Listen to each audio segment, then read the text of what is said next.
Ian Hipperson. If you would have said 5 years ago that a kid like me would have this life today, I'd probably laugh at you. But now that I have this life, there's not a day I don't go without gratitude. I started using when I was about 15 years old.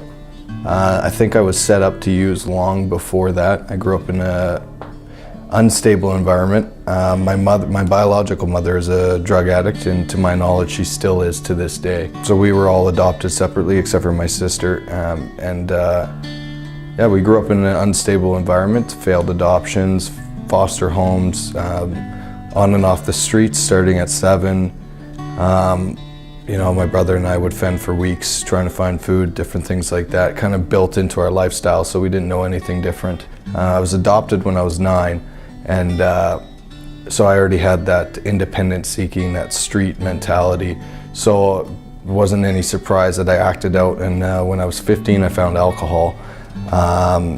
Didn't really do much for me, and then about 6 months, 8 months later I found marijuana, and at that point, about 6 months later I was using cocaine and ecstasy, and about a year later I was intravenous drug user.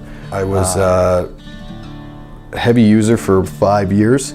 There wasn't really much of a progression. It was I found the drugs, and then I used as much as possible and as much as I could get each night. Well, I never really was that hardcore drug kid. I was more of the arts kid that ended up getting high and got mixed up with the wrong crowd all the time. And so I was putting out the need for something to destroy my life, so I was attracting people that were destroying their lives.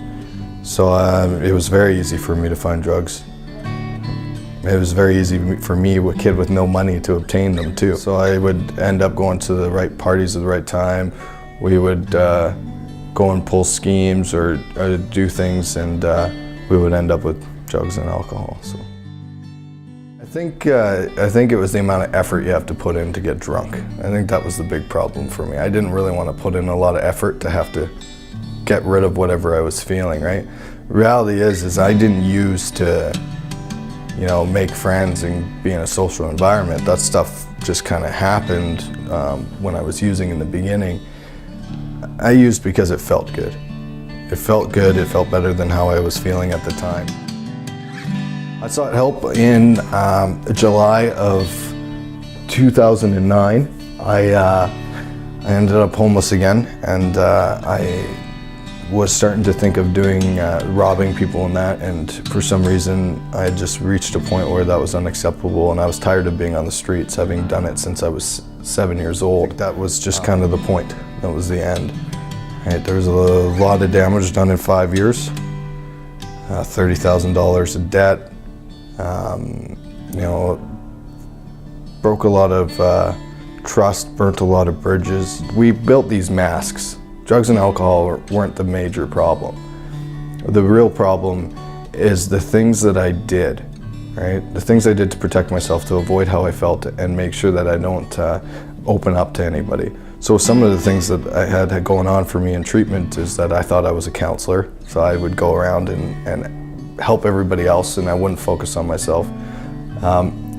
You know, I was very good at being honest about, you know, what I did that day or if anything happened, but I never was very good about the truth part of honesty, where you talk about how you feel and what you've done. So treatment for me, the treatment center that I went to was great. It taught me a lot about spirituality, which is what I needed, because I had thought myself out of spirituality a long time ago.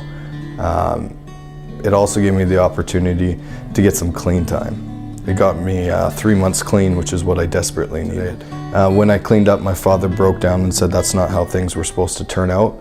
And I think that was a pivotal part for me, both in being 20 years old and also starting out on a new journey of life. I think it was very important for me to see that, to help me with a little bit of the maturity aspect of being 20 years old, and also seeing how my actions really affected people, and not just my actions when I was using, my actions before I found the drugs as well. I think in my life today, it's actually, it wasn't the addiction that made everything better, it was the seeking help and getting out of denial that made everything better. I mean, I'm 26 years old, and I'm behind a desk, and I work at an amazing facility. I have an amazing life today. So it's very easy for me to think that I've lost out on a lot of things if I allow myself to go that way. However, if I take a very healthy look at it, I can see how much that's actually given me when I cleaned up. If I never cleaned up, I wouldn't have any of this. But because I cleaned up, because I had that story, I can relate to these men in this house. I can come to work every day with a lot more, with a lot more heart and experience and empathy for these men.